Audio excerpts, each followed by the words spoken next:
Shalom, family. This is your sister Chaya reporting from Maui, Hawaii with the Melchizedek News Top 7 in 7.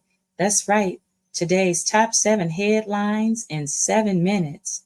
I pray that you all are well on this Wednesday, April 24th. And let's run it down, shall we? I've got one that can see. You doggone right you do. Live from Fox 12 Oregon, this is breaking news. Good afternoon and welcome to the 4 o'clock news. I'm Rielle Creighton. First at 4, breaking news as we're learning of new details on the search for the former Washington police officer who's accused of murdering 2 women and abducting his young son. Fox 12's Julia Lopez is live at that scene right now. Julia? Thank you. Well, I'm happy to report that Roman Santos, the 1-year-old who the suspect is said to have kidnapped, safe. This just came in minutes before. Yes, the baby has been returned safely, and the Thugalicious bandit has returned to the spirit world to face his creator. Next. The White House telling Fox Business it's now considering declaring a national climate emergency. But that's a climate crisis to you, Mark. The AP, which sets the standards for newsrooms across the country, they're urging Americans to use the term climate crisis to address the current situation. This is all troubling, but if the president declares a climate emergency, what impact does that have? Well, I mean, this is the serious story of the today. NBC News has reported that if Joe Biden declares a national climate emergency, he would have COVID-like powers under that emergency, and they also compared the emergency powers to the 9/11 emergency powers. The Center for Biological Diversity has estimated Joe Biden would get about 130 wartime-like powers by which to bypass democracy and impose a Green New Deal on America without a single vote of Congress. This is truly this is a Halloween story, not a story for Earth Day. This is a truly frightening story, and he might just No.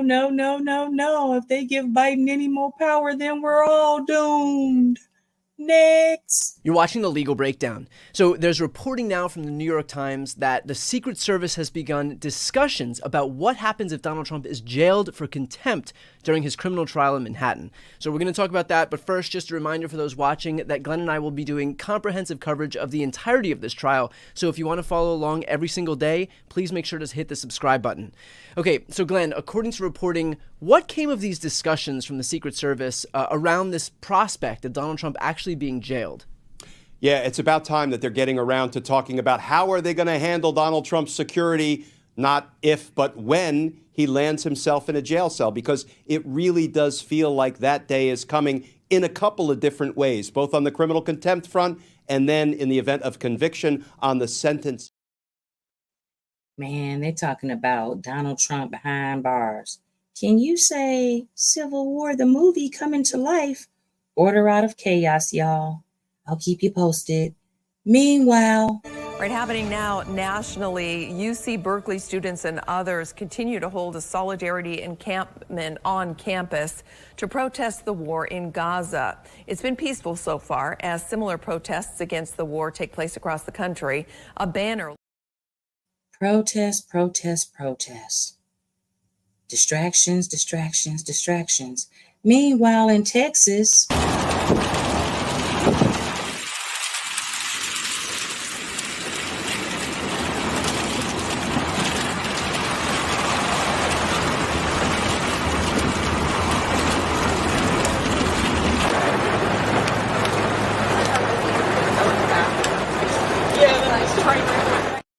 yes, that was a train derailment, you all.